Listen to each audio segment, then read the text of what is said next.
నమస్తే డాక్టర్ గారు. నమస్కారం అండి. డాక్టర్ గారు, వారికోస్ వెయిన్స్కి ట్రీట్మెంట్ వన్స్ ఒకసారి అయిపోయింది అనుకోండి, అమ్మయ్యా నా పని అయిపోయింది, ఇంకా నేను పర్మనెంట్ క్యూర్, హాస్పిటల్ మొహమే చూడక్కర్లేదు అని అనుకుంటారు. ఇది పర్మనెంట్ అని ఎక్స్పెక్ట్ చేస్తారండి. ఇది ఎంతవరకు కరెక్ట్ అంటారు? సో ఇది ఒక there was lot of myth అండి. దీనిలో చాలా అపోహలు ఉంటాయి. ఏంటంటే నెంబర్ 1, కొంతవరకు మా రివ్యూస్ చూసినా వాళ్ళ పేషెంట్స్ ఎవరో చాలా ఆనందపడిపోయి అసలు నా లైఫ్ సెట్ అయిపోయిందని కొంతమంది రివ్యూస్ రాస్తారు. కొన్నిసార్లు ఇంటర్నెట్లో కొంతమంది మిస్లీడింగ్ యాడ్స్ ఇస్తారు, మా హాస్పిటల్కి వస్తే 100% తగ్గిపోతుంది అనేది.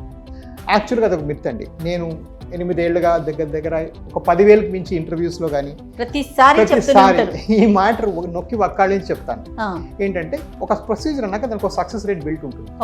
ఆ సక్సెస్ రేట్కి అధిగమించి ఒక 20-30% మంచి డాక్టర్లు చేయగలరు. అంతకన్నా బ్యాడ్ డాక్టర్ ఉంటే 30% తక్కువ రావచ్చు. అంతేగాని ఆ బాల్ పార్క్లో ఉండడం అనేది ఆ ప్రొసీజర్కి ఉన్న లిమిటేషన్. సో ఈ వారికోస్ వెయిన్స్కి వచ్చామంటే అసలు ఫస్ట్ ఈ పేషెంట్కి ఎందుకు వచ్చాయి, ఇంకెందుకు రాలేదు అంటే జెనెటిక్ టెండెన్సీ. ఓకే, నా జెనెటిక్ టెండెన్సీ అంటే తండ్రికి తాతకి ఉండాలని కాదు. జెనెటిక్ టెండెన్సీ అంటే మీ జనువుల్లో ఉన్నాయని. మీ జనువులు మీకు ఉంటాయి. అందరికి కొన్నిసార్లు ఫ్యామిలీ త్రూ రావచ్చు, కొన్నిసార్లు మీకు మ్యూటేట్ అయి ఉండొచ్చు. అంతే తప్ప మన 4 fathers నుంచి అలా క్యారీ ఫార్వర్డ్ అవ్వక్కర్లేదు. జెనెటిక్ థింగ్లో ఫాదర్తో వచ్చేవి కొన్ని జెనెటిక్స్ ఉంటాయి, కొన్ని లేనివి కూడా ఉంటాయి. సో నా జెనెటిక్లో మా ఇంట్లో ఎవరు లావు లేరు, నేను కొంచెం లావు ఉండొచ్చు. నా జెనెటిక్ మేకప్ కొంచెం ఫుడ్ తినే లావు అవుతాను, అది నా జెనెటిక్ మేకప్. ఓకే, మా నాన్నగారు ఉండక్కర్లేదు, మా అమ్మగారు ఉండక్కర్లేదు. ఓకే, లావుగా ఉన్న వాళ్ళని ఉంటే అలా కూడా ఉంటుంది, ఇలా కూడా ఉంటుంది. సో ఈ జెనెటిక్ మేకప్ ఉండే వెరికోస్ వెయిన్స్ ఏవైతే ఉంటాయో ఒక 3-4% వెనక్కి వస్తాయి. ఓకే, గుడ్ డాక్టర్స్ హ్యాండ్స్లో ఈ ప్రొసీజర్ సక్సెస్ రేట్ 98% అండి. 98%.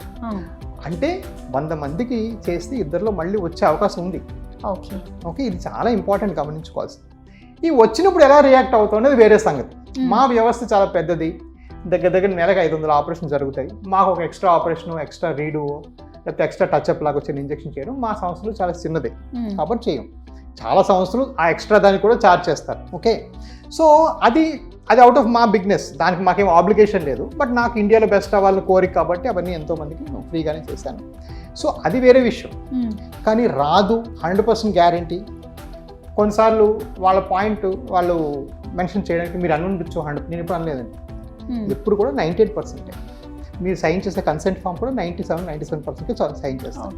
డాక్టర్ గారు, వన్స్ సర్జరీ అయిపోయి వెళ్ళిపోయిన తర్వాత ఏమైనా జాగ్రత్తలు తీసుకోవాలా? ఎలాంటి జాగ్రత్తలు తీసుకోవాలి? సో సర్జరీ ఒకసారి అయిపోయిన తర్వాత జాగ్రత్తలు అనేవి మీరు వచ్చే స్టేజ్ బట్టి చాలా వేరీ అవుతాయి. సో ఫర్ ఎగ్జాంపుల్, మీరు చాలా అర్లీ స్టేజ్ వచ్చారు, ఈ మధ్యన మనం ఈ స్కిన్ అందం పెంచడం కోసం క్లాక్స్ అని చేస్తున్నాం, చిన్న చారల కోసం. ఒకసారి మీరు కూడా చూసారు. అవును, అలాంటి చేస్తే ఏ జాగ్రత్త లేదు, వెంటనే అన్ని పనులు యథావిధిగా వెళ్ళిపోవచ్చు. వేరేజ్ కాళ్ళు కొంతమంది పుండేంతది వస్తారు, అలాంటి వాళ్ళు మాత్రం కాళ్ళు కట్టేసుకొని కొన్నాళ్ళు రెస్ట్ తీసుకోవడం అవసరం. సో ఈ జాగ్రత్తలు పోస్ట్ ఆప్ కోర్స్ అంటాం. అంటే ఆపరేషన్ తర్వాత వాళ్ళు వెళ్ళే ప్రయాణం అది చాలా మేరకు మీరు వచ్చే స్టేజ్ బట్టి మారిపోతుంది. Okay, but more or less యావరేజ్గా చెప్పుకోవాలంటే ప్రొసీజర్ చాలా మైనర్ ప్రొసీజర్ కాబట్టి, ఎక్కడా కట్ చేయడం, కుట్లేయడం, మత్తీయడం ఉండదు కాబట్టి, ఇది బాగా ఈజీగా చేయగలం కాబట్టి ఇది తర్వాత ఎటువంటి జాగ్రత్తలు లేవు. నెక్స్ట్ డే నుంచి పనులను యథావిధిగా చేసుకోవచ్చు. సేమ్ డే సాయంకాలం ఇంటికి వెళ్ళిపోవచ్చు, మెట్లు ఎక్కవచ్చు. సో దీనికి పోస్ట్ ఆఫ్ రికవరీ అంటూ ఏమీ లేదు. ఏ నవ్వుకైతే మనం సర్జరీ చేసాము దానికి కాకుండా పక్కన ఎక్కువగా వస్తాయి అనేది వింటూ ఉంటాం. ఇది ఎంతవరకు నిజమండి? వస్తాయి. ఆ వచ్చే అవకాశం క్యూములేటివ్గా 2% మనం ఇందా మాట్లాడుకున్న నంబర్. ఓకే, సో దీనికే వెనక్కి రావచ్చు, ఆ పక్కది రావచ్చు. ఇవన్నీ ఎందువల్ల వస్తాయి అంటే కొంతవరకు జెనెటిక్స్, కొంతవరకు లావు, వెయిట్ ఎక్కువ ఉండేవాళ్ళు, బిఎంఐ మన అవసరం కన్నా 10-15% ఎక్కువ ఉంటే వాళ్ళకు కూడా వచ్చే అవకాశం ఉంటుంది. ఇది కాకుండా కొంతమందికి we feel strong family history, అంటే ఫాదర్ మదర్ అందరికి ఉండే వాళ్ళకి మళ్ళీ వచ్చే అవకాశం ఉంటుంది. సో ఇవన్నీ కూడా కొన్ని రీజన్స్ ఉంటాయి. ఓకే, ఈ రీజన్స్ అన్నీ కలుపుకొని ఈ వెయిన్ ఉండొచ్చు, పక్క వెయిన్ ఉండొచ్చు. So recurrence of varicose veins after surgery, రివాస్ అంటాం దాని షార్ట్ ఫామ్, అనేది మా ప్రతి కాన్ఫరెన్స్లో రోజు మేము ఫారెన్ గట్టర్ అయితే 3 గంటలు మాట్లాడుకుంటాం దాని గురించి. ఇతనికి ఎందుకు వచ్చి ఉండొచ్చు. సో రాదు అనేది పొరపాటు. వాళ్ళెవరు నాకన్నా పెద్ద డాక్టర్ కాదు, చిన్న డాక్టర్ కాదు, we are all experts. But we all sit together and discuss why it can happen again. ఇది ఇంపార్టెంట్. కాబట్టి ఇదంతా వచ్చే అవకాశం టోటల్గా 100 మందిలో 2 కన్నా తక్కువ. మన్నాటి సంస్థలు ఏవైతే ఎక్కువ ఆపరేషన్ చేస్తారో మనకి ఇంకా సక్సెస్ రేట్ ఎక్కువ అని చెప్పుకోవాలి, మనకు 99 అని చెప్పుకోవచ్చు ఓవరాల్గా. బట్ ఫర్ ఎగ్జాంపుల్ ఒక బాగా లావుగా నేను వచ్చారనుకోండి, నేను ఆపరేషన్ ముందే చెప్తాను సక్సెస్ రేట్ 85% అయ్యా, మరి ఇంతకు మించి రాదు నాకు. బట్ 85 కూడా very good number, better than 0. వదిలేస్తే 0 అనేది బెటర్. అలా చెప్పిన సందర్భాలు కూడా చాలా ఉన్నాయి. తర్వాత మీరు అన్నట్లుగా ఓవర్ వెయిట్ ఉన్నవారు కానీ, డయాబెటీస్ పేషెంట్స్ కానీ, లేకపోతే ఇంకేదన్నా హెల్త్ ఇష్యూస్ ఉన్న వారికి ఎక్కువగా రావడానికి అవకాశాలు ఉన్నాయా అంటే మీరు ఏం చెప్తారు? డెఫినెట్గా ఓవర్ వెయిట్ ఉన్నవాళ్ళు చాలా ఎక్కువ. సో మనం ఇందాక 20% అనుకున్నాం కదా, అది వారే వాళ్ళకి 50% వరకు. Okay. So 20% Indians have varicose veins, 40% have the small veins, correct? 50% above fat people, obese people have it. Okay. So obese people చాలా ఎక్కువ వెరికోస్ వెయిన్స్. అలాగే డయాబెటీస్ షుగర్ వాళ్ళు అంత ఎక్కువ ఇన్సిడెన్స్ ఉండదు. అక్కడ ఇంకొక క్రిటికల్ పాయింట్ డయాబెటీస్ షుగర్ వాళ్ళకి ఏంటంటే తొందరగా చేసుకోవాలి షుగర్ వాళ్ళు, ఎందుకంటే వాళ్ళు పుళ్ళు అయిపోయి అనుకోండి, ఈ షుగర్ పుళ్ళు అన్ని కలిసిపోయి ఎప్పటికీ హీల్ అవ్వదు ఇక. సో వాళ్ళు దే షుడ్ బి మోర్ అప్రమత్తంగా ఉండాలి, తొందరగా అటెన్షన్ తీసుకోవాలి. నవేడేస్ మనం చూసుకుంటే పిల్లలంతా అబ్రాడ్లో ఉంటున్నారు, పేరెంట్స్ ఇక్కడ ఉంటున్నారు. సో వీళ్ళకి ట్రీట్మెంట్కి సంబంధించి మాట్లాడేది కానీ చేసేది కానీ అక్కడి నుంచి జరగచ్చు, లేదా పేషెంట్స్ అక్కడే ఉండొచ్చు. ఇంటర్నేషనల్ పేషెంట్స్ని అసలు ఎలా డీల్ చేస్తున్నారు, ఎలా వీలవుతుంది మీకు? మాకు చాలా ఎక్కువ అండి ఇంటర్నేషనల్ పేషెంట్స్, ఆల్మోస్ట్ నెలకి 10 మంది 15 మంది మా వాళ్ళే ఉంటారు. సో మా సిస్టమ్ చాలా పెద్దదండి, 150 మంది ఉంటారు. నేను మొదటి నుంచి బిలీవ్ చేసింది ఏంటంటే, నేను మా ఇంట్లో ఫస్ట్ డాక్టర్. సో మా అమ్మ వాళ్ళు వీళ్ళని తీసుకెళ్ళినప్పుడు ఈ డాక్టర్ ఏంటి ఈయనదో ఆయన విషయం చెప్పుకెళ్ళిపోతున్నాడు కానీ పక్కన సోషల్ యాంగిల్ పట్టించుకోవట్లేదు, ట్రాన్స్పోర్ట్ వచ్చిపోవడం ఎలాగా ఏమీ నాకు మా అమ్మ నేను తీసుకెళ్ళినప్పుడు ఎప్పుడు నేను మెడికల్ స్టూడెంట్గా వరీ అయ్యేవాడిని, ఇవి ఎవరు పట్టించుకోరండి. సో నా సిస్టంలో మొదటి నుంచి యూ హ్యావ్ పేషెంట్ అడ్వకేట్స్ అండి. వాళ్ళ పని అంతా ఏంటంటే, చంటబ్బాయ్ సినిమాలో వాడు వచ్చి 2 కొట్టి వీడిని ఇలాగా కుదిపేసినట్టు వీళ్ళు వచ్చి నాకు చెప్తారు, సార్ వీళ్ళు అన్హ్యాపీగా ఉన్నారు, 2 నిమిషాలు మాట్లాడారు కానీ మీరు ఇంకా ఎక్స్ప్లెయిన్ చేయాలట, వాళ్ళు తిరుపతి నుంచి వచ్చారు అని వాళ్ళ ఆవిడ గట్టి మా అసిస్టెంటే ఆవిడ నేను జీతం ఇస్తాను, అదేంటి సార్ మీరు 2 minutes కూడా ఇవ్వలేదట కదా అని చెప్పి మరి. So I'm very proud of that. ఈ విషయం అంటే నాకు ఇంకొకటి గుర్తొచ్చింది, ఎప్పుడు నేను మన క్లినిక్ వచ్చినా కూడా, ఎప్పుడు హాస్పిటల్ ఏ బ్రాంచ్కి వచ్చినా ఈవెన్ మేము కూర్చోటానికి కూడా ప్లేస్ ఉండదు. ఈ రోజైతే నేనైతే అక్కడ బయట లిఫ్ట్ దగ్గర నుంచి ఉన్నా మీకోసం అనేసి, అంత జనం ఉంటారు కదా.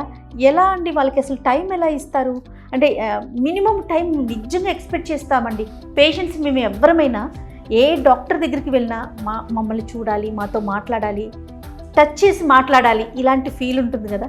అసలు మీరు టైం ఇవ్వగలుగుతారా డాక్టర్ గారు? నా ప్రయత్నం చేస్తారండి. సో నేనేంటంటే ఐఎమ్ వెరీ సైంటిఫిక్. సో నా ఫస్ట్ లాజిక్ ఏంటంటే, టైము ఎక్కువ ఉన్నా తక్కువ ఉన్నా ఈ పేషెంట్కి ట్రీట్మెంట్లోన ఎటువంటి మిస్టేక్ జరగకూడదు. ఈ మిస్టేక్ చేసే ప్రొపెన్సిటీ ఎవరికి ఎక్కువ? నేనే. నాకే మధ్యపడి ఎక్కువ, నేనే ముసలోడిని అయిపోతున్నాను. కాబట్టి నా దగ్గర నాకు సగం కోమా వచ్చినా కూడా ట్రీట్మెంట్ పర్ఫెక్ట్గా అయిపోయిన విధానం నేను సెర్చ్ చేశాను. ఎందుకంటే ఫస్ట్ నేను చూడను, ఫస్ట్ ఇంకో డాక్టర్ చూస్తారు మిమ్మల్ని. ఆయన మాకు డీటెయిల్గా వెయిన్ సంబంధమైన 35 ప్రశ్నలు అవసరం ఉన్నా లేకపోయినా, మీరు విఐపి అని చెప్పినా, ఏమైనా మీరు ఆ మినిస్టర్ గారు చుట్టమని చెప్పినా వాళ్ళు అడగడం ఆపరు. అదేనాక ఇంకో డాక్టర్ గారు మీకు స్కానింగ్ చేస్తారు. ఆ స్కానింగ్ 3 దగ్గర కొలతలు తీసుకుంటారు. అది కూడా నాకు ప్రమేయం లేదు. Okay.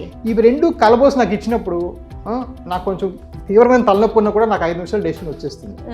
So I try to make it error proof. Okay. Error proof చేసుకుని నేను ఆ కామన్ థింగ్స్ని టచ్ చేసుకొని సేఫ్గా వీళ్ళకి ట్రై చేయగలిగిన తర్వాత నా పని 90% అయిపోయినట్టే. ఈ 5 to 8% ఏంటంటే నైస్గా మాట్లాడగలిగానా లేదా వాళ్ళకి టైం చేయగలిగారా లేదా. సో చాలా మటుకు ఇస్తాను. కొన్ని ఓపీలు ఫర్ ఎగ్జాంపుల్ దురదృష్టవశాత్తు విజయవాడ ఎప్పుడు నాకు 100కి తక్కువ ఉంటారు. నేను 2-3 గంటలు ఓపీ చేసినా 15 గంటలు ఓపీ చేసినా అలా వస్తూనే ఉంటారు, అదొక గగనం. Okay. So I feel some times. విజయవాడలో ఎక్కువ ఉంటారండి అంటే? వెళ్ళేది 2 రోజులే కదా నెలకి, పేషెంట్స్ క్రౌడ్ ఎక్కువ ఉంటుంది, 200 మంది వస్తారు విజయవాడ. సో డెఫినెట్గా I struggle. But one thing ఏంటంటే, నేను 1 నిమిషం టైం ఇచ్చిన, 5 నిమిషాలు టైం ఇచ్చిన, 99.99% మీకు ఎటువంటి తప్పు సర్జరీ మా సిస్టంలో జరగదు, మీకు తప్పు డయాగ్నోసిస్ జరగదు. ఎందుకంటే I removed the most critical fellow out of the equation, me. Okay, I made sure the process is above me. So చాలాసార్లు నా ఫ్రెండ్ ఎవరో వస్తారు, నేను బయటే ఉన్నాను, ఎవరో జూనియర్ డాక్టర్ అట, నువ్వు చూడవా అని మెసేజ్ పెడతారు. నేను కామ్ కోరుకుంటా, మీరు చూసుకొని రండి పర్వాలేదు, because I feel that's more important. System process వస్తాయి. మీరు అమెరికాలో అదేనండి, ఇక్కడ నుంచి ఇండియా నుంచి ఎంతోమంది డాక్టర్లు వెళ్తారు. ఇక్కడేమో వాళ్ళ యావరేజ్ డాక్టర్లు, అమెరికా వెళ్తే బ్రిలియంట్ డాక్టర్ కే, డాక్టర్ ఎస్ అని మీ పేర్లు పెట్టి పిలుస్తారు. మా అందరికీ నువ్వు విపరీతమైన రెస్పెక్ట్ ఇచ్చేవాళ్ళు. ఎందువల్లంటే మాకు తెలివి కాదు, ఇక్కడ ప్రాసెస్ ఇస్ అబవ్ అస్. డాక్టర్కి ఏ కాదు, డాక్టర్ ఎస్ కాదు, ఆడ ముందు రాసి ఉంటాడు ఈ మందుకి ఈ జబ్బుకి ఈ మందు, ఈ జబ్బుకి ఈ మందు, ఇదంతా రాసిస్తేనే నీకు ట్రీట్మెంట్. లేకపోతే doctors not above the system. అదే సిస్టమ్ అండి. ఓకే, నా 22 బ్రాంచుల్లో కూడా the system is far better than doctors. కాబట్టి ఇన్ని సర్జరీలు ఇంత ట్రీట్మెంట్ చేయగలుగుతున్నారేమో ఇంత ఫాస్ట్గా పర్ డే అండ్ ఇంత ఎర్రర్ ఫ్రీగా. ఎస్ ఎర్రర్ ఫ్రీగా, ఇది మెయిన్ ఇంపార్టెంట్ కదా. అది. Thank you so much Raju గారు. నమస్తే అండి.